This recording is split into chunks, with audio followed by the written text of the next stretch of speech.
Hey guys, কেমন লাগছে আমাকে? ওই যে বললাম একটু খেয়ে দিয়ে তারপরে বেরোবো, আবার বেরিয়ে গেলাম। চলো এবার একটু তোমাদেরকে এই মঠটা ঘুরে দেখায়। যার মঠ তাকেই দেখায়। দেখো, এটা হলো আমার দিদুনের গুরুদেব, মানে এনারই বানানো ছিল এই মঠটা। এখন উনি নেই, উনি দেহ রেখেছেন। তো তারপরে আমরা এখান থেকে বেরিয়ে চলে যাব কিছু কিছু মন্দির ঘুরতে। এই যে এটা হলো দিদুনদের মঠ। তো চলো আমরা বেরিয়ে গেলাম। ফার্স্টেই যাব জগন্নাথ দেবে। আমি আর দিদুন টোটোতে উঠে গেলাম। আমি আর দিদুন কিন্তু সেম সেম কালারই ড্রেস পরেছি হঠাৎ করে। তোমাদেরকে আগের থেকেই বলে দিচ্ছি, সব জায়গার ভিডিও হয়তো আমি করতে পারবো না, কারণ সব জায়গায় ক্যামেরা অ্যালাউ নয়। তো দেখো কি সুন্দর না, তিন ভাই বোনকে লাগছে জগন্নাথ মন্দিরটা। চলো, এখানেই পাশে একটা শিব মন্দির আছে। এখানে নাকি মানসিক করলে ফলে যায়, বাট আমি করিনি। তো চলো তারপর তোমাদেরকে মহাদেবকে দেখায়। এই যে একজন কানে কানে বলছিল আমার মানসিক, মানে কোনো কিছু একটা বলছিল। তারপর এখান থেকে আমরা বেরিয়ে চলে এলাম সোজা।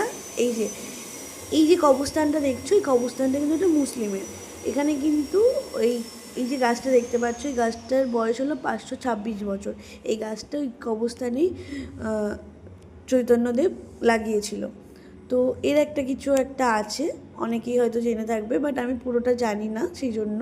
তো এখান থেকে বেরিয়ে গেলাম, দেখি মহাদেব বসে রয়েছেন।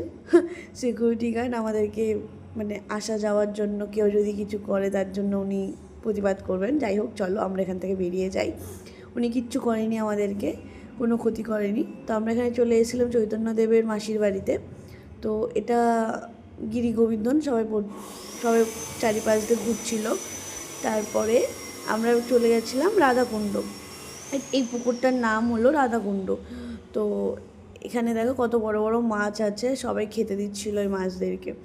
তো এখান থেকে চলে গেলাম, এই যে মাসির বাড়ি চৈতন্যদেবের আশপাশটা দেখাচ্ছে, অনেক বড় মাসির বাড়িটা।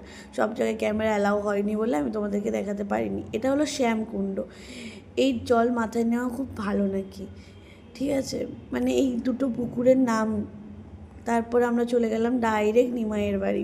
এই যে নিম গাছটা, এই নিম গাছটার এখানেই নাকি চৈতন্যদেব জন্মগ্রহণ করেছিল। তো ভিডিওটা ভালো লাগলে তোমরা অবশ্যই লাইক কমেন্ট করো। আর পুরো ভিডিও দিতে পারছি না, পরে দেবো আরও ভিডিও। চলো টাটা, লাভ ইউ অল, সবাই ভালো থেকো, সুস্থ থেকো।